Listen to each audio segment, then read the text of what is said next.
I will read the legislation, and I will abide by the rules, the ultimate rule being the United States Constitution.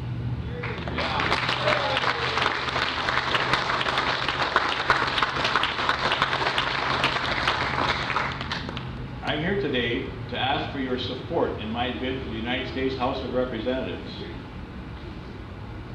where it will be my privilege to cast your vote on the floor of that house. We're reaching a time in our history where the mess is too big, the debt is too great for America to remain the country that we grew up in unless we act now. America must tell Washington in one loud, clear voice, enough is enough.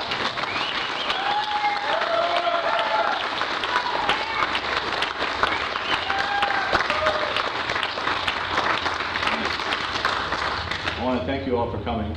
I've been running the same speech, the same message since January. I started running because I was just so incensed, like all of you are. My family and my friends helped me start this campaign. We promised ourselves that we would give this our best shot. We would do it with hope and integrity. And we'd walk away with our heads held high, no matter what happened.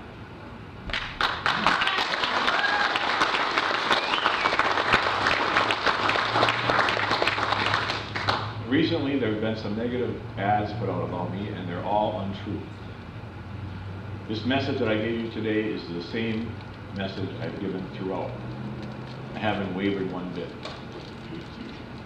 I want you to vote for a citizen candidate, not a career politician. Please come out August 3rd.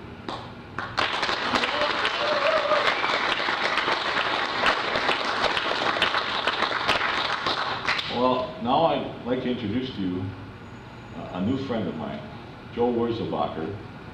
You may have heard him as Joe the Plumber. He spoke to Senator Obama back in 2008 when he was running and stood up to him on his claims of spreading the wealth.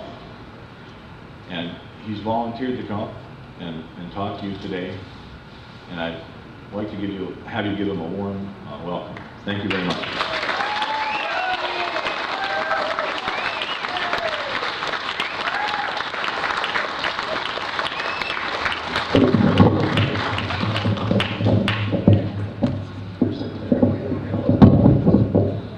Sorry about that, kind of loud. I really appreciate y'all showing up. My question to y'all is, when did we as a society start redefining what's right and wrong? I don't know when it began, but it's got to stop. It seems when it gets in our way, when it gets hard to do, because it's hard doing what's right. Everybody knows it. I got a 15-year-old right now who's always pushing against me left and right because I'm telling him what to do, is, do what's right. And it's not easy. Every one of us strives to do it every day. I don't usually talk about issues, but when I talk about right and wrong, let's talk about abortion for a second. It's wrong to kill babies. Absolutely can't stand it. I hate it. Don't want nothing to do with it. Now those guys...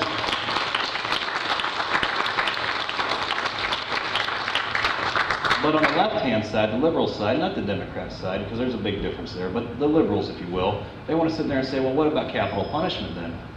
Well, that baby in the womb didn't just get done raping and killing 4 people. And so, there's a big difference when they try to say that. So it comes down to what's right and what's wrong. And we as a society have kind of redefined that when it gets in our way, and we got to stop that.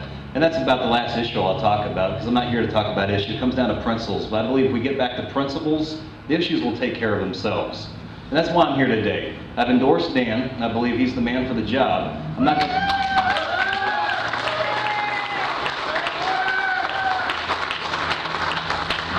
Now this one will drop your mouths open. I won't tell you to vote for him, though. I won't tell anybody to vote for anyone, because that's not my job.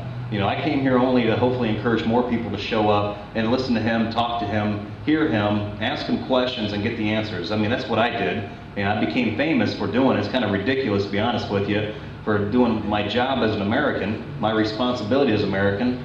Our responsibility as American is more than just going to work every day and coming back home and paying some taxes. We need good representation. The way we do that is by asking or the guys that are